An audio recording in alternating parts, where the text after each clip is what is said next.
Casual Geographic, you are going to regret doing an open-ended question. Is the Ace of Vegas, the Ace of Vegas. Before we get started, I just wanted to give a quick shout out to our Patreon members for helping the channel grow. More on that later. Hey there, Spinners and Sharks, Ace of Vegas here, and I hope you're doing well. So I actually found this post here by our pal Casual Geographic, and instead of doing the respectful thing and responding in the community post like a normal person, I decided to go ahead and make a whole video for him and tagging him every single opportunity I could just to make sure that this actually makes it to his mailbox. So yeah, sorry in advance for flooding your Instagram, bro. Also, if you guys wouldn't mind helping me out, share this video everywhere so we know that Hood Nature gets it. Anyway, so what are my thoughts on this now 19-year-old Siegfried and Roy Tiger incident? Well, to get my opinion on it, first I need to give you a history lesson because that's just how we do things around here. I'm sure if you guys are at least regular Vegas visitors, you're aware of the Mirage Hotel and Casino Las Vegas, which is soon to be the Hard Rock Hotel and Casino Las Vegas, but that's a video for later on this week. Anyway, the Mirage is a hotel that was built by Steve Wynn in the late 80s and opened in 1989. It's considered the resort that started the era of mega resorts in family-friendly Vegas, and it led to the creation of other properties in a similar vein, like the Luxor, the Mandalay Bay, the Bellagio, and of course Steve Wynn's own self-styled property, the Wynn Las Vegas. So what's all this have to do with tigers? Plenty, because for that we need to introduce the subject of this video next. In early 1990, two German-born American magicians by the name of Siegfried Fischbacher and Uwe Horn, aka Roy, would start a show at the Mirage Las Vegas after signing a $58 million contract. Better known to the world as Siegfried and Roy, Masters of the Impossible, Siegfried and Roy went on to grow the Mirage's popularity and become its most popular show. This popularity resulted in them changing the name of the theater from the Mirage Theater to the Siegfried and Roy Theater, also led to the creation of the Siegfried and Roy Secret Garden and Dolphin Habitat on site, as well as a pretty large bronze statue in their honor. And while the show was built around illusionist-style magic, it also featured animal attractions. The animal acts included elephants, snakes, albino lions, and of course, White Bengal Tigers. Siegfried and Roy had been performing the show for about 13 years when October 3rd of 2003 rolled around at the Mirage. Performing on his 59th birthday, Roy Horn brought out his tiger Montecore for this particular show. Yeah, this man was nearly 60 and at work on his birthday performing with several quarter-ton apex predators. So yeah, you guys better not get weepy anymore when your PTO request gets denied at your non-murder kitten job. So allegedly the incident occurred during a pretty routine part of the performance where Roy would introduce his tiger companion to the crowd. Although they said it was his first show at the show, it clearly wasn't, as this was part of the act. There's actually no official record on how many shows Montecore performed, but given that Siegfried and Roy themselves had performed about 5,700 shows up to this point, and Montecore was already 7 years old, it definitely wasn't his first rodeo. According to official reports, Montecore missed his mark and was somewhat confused at the state of the show.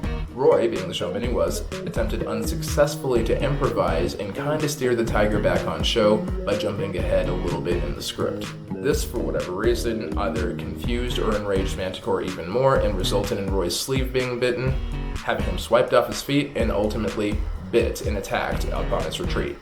The consequences of this were a severed spine for Roy, severe blood loss, and for some reason a stroke in the middle of it, or right before it, it's hard to tell. The four trainers had to resort to a fire extinguisher to get the tiger to release Roy from his grip. By some random panther deity's good graces, Roy managed to survive this horrific attack. This wasn't without consequence. He was left confined to a wheelchair with limited motor, speech, and of course, physical mobility skills, given that he was paralyzed partially. Now, to Roy's credit, according to a CNN interview with Larry King, he actually pleaded with the rest of the crew to spare his tiger's life, thinking it as no one's fault but his own. Now, the controversy is introduced thanks to a trainer by the name of Chris Lawrence. Chris claimed that Roy can handle Montecore on stage, and that's the reason that he was attacked. He also thought that Siegfried and Roy covered up the real cause of the attack just to protect their image and the image of the hotel. Roy, on the other hand, claimed that the stroke started before the attack and that Montecore had sensed him in danger and attempted to pick him up by the scruff of the neck to move him away, like a mother tiger does with her cubs. Siegfried supported the statement, saying that if Montecore really had any desire to put Roy down, he would have done it, and he would have done it quite successfully.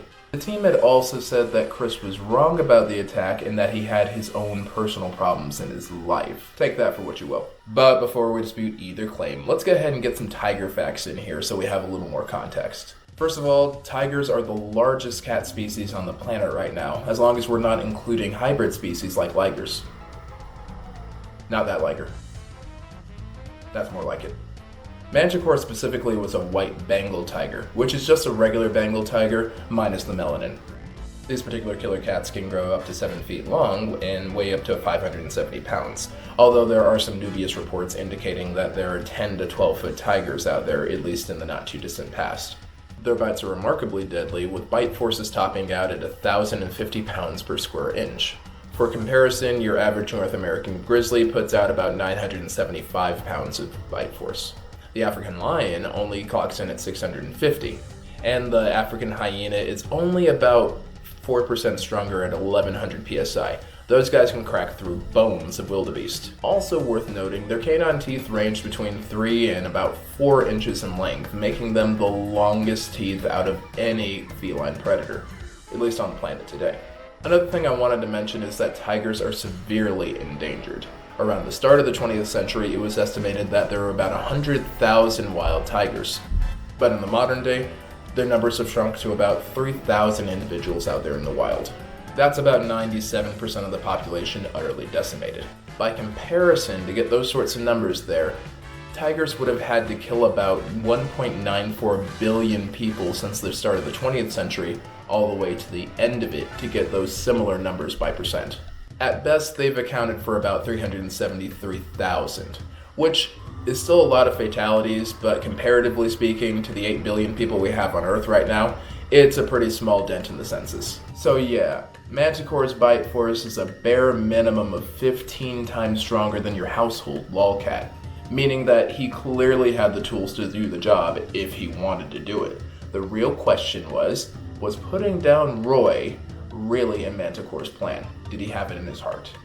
And that's what we're going to debate a little bit. So one of my personal thoughts on this attack over here, well, frankly, I don't think either story is entirely true. Because as you guys know, there's one version of the story, there's the other version of the story, and then there's the truth. Again, let's be clear. If Montecore wanted to put Roy Horn on a t-shirt, he definitely had the tools to do the job and do it very efficiently. Actually, come to think of it, I guess Siegfried and Roy were already on t-shirts. Montecore was a 440-pound apex predator, facing down a middle-aged German magician armed with nothing but a sequin vest and a microphone. I think he had a slight edge there. On the other hand, though, this really doesn't sound like it was quite the whoopsie-daisy sort of accident that Siegfried and Roy claim it to be. Rather, it seems like it was a visceral gut reaction from an apex predator in a weird situation. Think about it this way from Montecore's perspective. So you as a tiger, instead of having your entire house and acreage and all that, you're basically stuck in your parents' attic most of the time, except when they trot you down for company. And this company happened to be 1,500 weird naked apes staring at you in the dark except for the really bright spotlight on your head. And the naked ape that you kinda like that gives you food is smacking you with some weird, funny smelling stick just because you took one extra step for some reason. Safe to say, I probably would have slapped Roy out of his leather pants too if I was that tiger. Personally, I don't think it was terribly malicious on Montecore's part, it was just a defense mechanism. I think Chris Rock said it best during his comedy special when he said that tiger didn't go crazy, that tiger went tiger. I'd say the luckiest part of this incident, though, was the fact that nobody lost their life here. Roy, Montecore, Siegfried, and all the trainers actually lived to tell the tale. For many years to come, actually. If Nevada had a lottery, and if Roy wasn't already filthy rich, he should have gotten off that table and bought himself a ticket, because he was the most fortunate guy in the ER that day. And while Montecore didn't lose his life as a result of that attack, probably in no small part thanks to the support and campaign of Siegfried and Roy themselves, he did pass away at the age of 17 10 years later. It was actually an illness that got him while he was living at the Secret Garden habitat at the Mirage, Las Vegas. Roy Horn himself actually lived another 17 years after the incident until another large-scale life-changing event happened in Las Vegas. Ironically, during another Las Vegas performer's birthday, all of Las Vegas, as well as the rest of the world, shut down all in one swing. This is due to a certain virus that YouTube would probably deplatform me from if I mentioned it. He caught said virus during the month of April and passed away April 28th of 2020 due to complications of the virus itself and other factors that probably didn't help him, like his advancing age, as well as his lingering effects from the attack itself. Siegfried, Roy's partner in life and magic, would pass away shortly afterwards, 9 months later, due to complications in his battle against pancreatic cancer. At the end of the day, this was a tragic event, but luckily it did have something of a happy ending. No one lost their life. An innocent animal wasn't executed because of human ignorance, and both Siegfried and Roy took responsibility and admitted their own mistakes. Finally, this did actually put an end to a lovely but potentially dangerous show that could have endangered thousands more. Keep in mind, there were never any barriers on this show, and there were several 450-pound cats just 20 feet away from 1,500 tasty-looking audience members. Very similar cats to the cats that evolved about 6 million years ago and have been putting our ancestors on tombstones for the last 3 million or so. So yeah, given the circumstances, this probably went about as well as it possibly could have. Shoutouts to the late great Montecore for, well, responding in kind to a mistake, and shoutouts to Siegfried and Roy, of course, the late great ones, for understanding the consequences of their actions and not taking it out on an animal that, well, just did what an animal is supposed to do in that situation.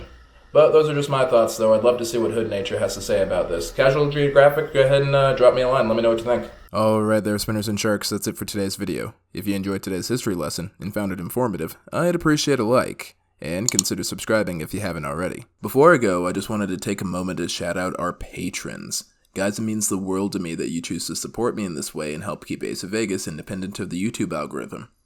As you know, my content isn't always censor and advertiser friendly, so it goes a long way in keeping the channel running. If you want a more direct hand in keeping Ace of Vegas growing, I'll leave a link to the Patreon in the description box down below. That being said, how do you guys feel about the Siegfried and Roy Tiger attack nearly 19 years later? Do you think Montecore deserved to be spared? Was Roy telling the truth? Or was the trainer unfairly silenced for his critiques? Whatever your thoughts may be, I'd love to hear them in the comments down below. Until next time though, this is Ace of Vegas signing out, wishing you strong hands, and of course, happy spinning you guys. Viva Ace of Vegas. Viva Ace of Vegas.